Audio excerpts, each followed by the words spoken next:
ఒక్క ముక్క చెప్పి నేను ముగించేస్తాను. 2 రకాల మనుషులు అని చెప్పా కదా.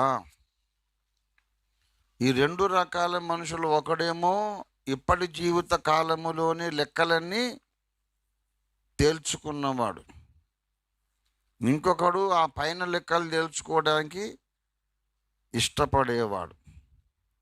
అంటే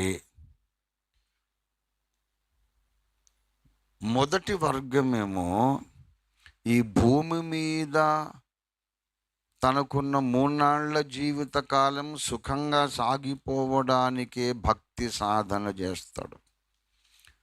వాడు ఏ దేవుణ్ణి నమ్మినా, యేసు దేవుణ్ణి నమ్మినా భక్తి ఎందుకు చేస్తాడంటే, నేను, నా ఇల్లు, నా పిల్లలు, నా భర్త, నా ఆస్తిపాస్తులు, నా ఒళ్ళు, నా ఆరోగ్యం, మేమంతా బాగుంటే చాలు. వాడు ప్రార్థనైనా పూజలైనా దానికే చేస్తాడు.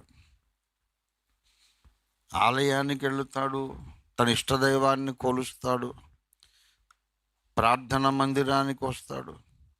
ఏం ప్రార్థన చేస్తాడంటే, దేవా నన్ను కాపాడు, మా ఆయన్ని కాపాడు, మా ఆవిడ్ని కాపాడు, నా పిల్లల్ని కాపాడు, నాకు డబ్బులు దయచేయి, నాకు ఆరోగ్యం ఇవ్వు, ఈ 3 నాళ్ళ జీవితకాలం నేను చక్కగా బతకడానికి సహాయం చేయి. వాడి ప్రార్థన నిండా ఈ లోకం, ఈ లోకం, ఈ లోకం, ఈ లోకమే తప్ప ఇంకేముండదు. ఈ లోక జీవిత కాలములోనే సుఖంగా బ్రతికేసేయడానికి వాడికి దేవుడు కావాలి. అంటే ఇంకా నిర్వచనం చెబుతున్నాను, ఈ భూమి మీద నా బ్రతుకు సుఖంగా కొనసాగటానికి దేవుడు కావాలి అనుకోవడం ఒక భక్తి అంతస్తు. Is that clear? ఈ భూమి మీద నేను ఉండే కాలం సుఖంగా ఉండాలి, అందుకు దేవుడు కావాలి. ప్రార్థనలైనా పూజలైనా ఏదైనా అందుకే కావాలి. నేను, నా పిల్లలు, మేమంతా బాగుండాలి, అందుకు దేవుడు కావాలి. ఆ 2వ వర్గం ముందు చూశారు. ఈ మాట ఈ ప్రసంగానికి క్లోజింగ్ స్టేట్మెంట్. ఆ 2వ వర్గం ఏంటి తెలుసా? నేను బాగుండడం కొరకు భక్తి కాదు, అసలు దేవుని మనస్సులో ఆయన సిద్ధపరుచుకున్న ప్రణాళిక, నిగూఢమైన రహస్యమైన విశ్వమంతటికి మేలుకరమైన ఒక గొప్ప ప్రణాళిక ఉంది. ఆ ప్రణాళికకు నేను ఉపయోగపడటానికి నేను భక్తి సాధన చేస్తున్నాను.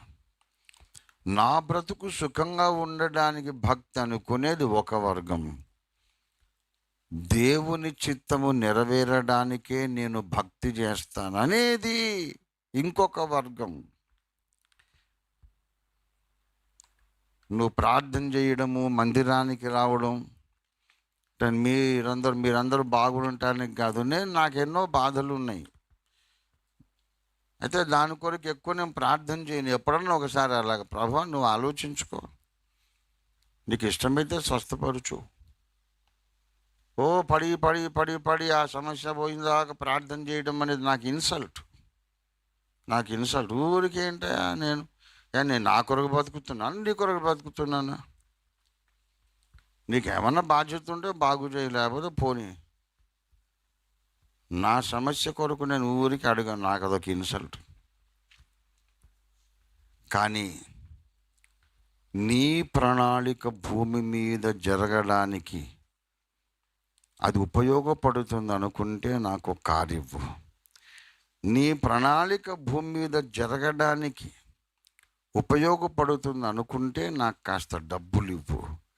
నీ ప్రణాళిక భూమి మీద జరగడానికి ఉపయోగపడుతుంది అనుకుంటే నాకు ఒక పదవి ఇవ్వు. ఏదైనా మనకు కావాలి, దేవుని ప్రణాళిక కొరకు కావాలి. అబ్బే నాకు అవసరం లేదులే, అవన్నీ నీకు ఇచ్చి నీ ద్వారా ఇవన్నీ జరిగించడం నాకు ఇష్టం లేదు అంటే చాలా సంతోషం తండ్రి, ఏం పర్వాలేదు, ఇవ్వకపోయినా సరే నా స్వాస్థ్యం నాకు ఆల్రెడీ రిజిస్ట్రేషన్ అయిపోయింది పైన రియల్ ఎస్టేట్ పరలోకంలో.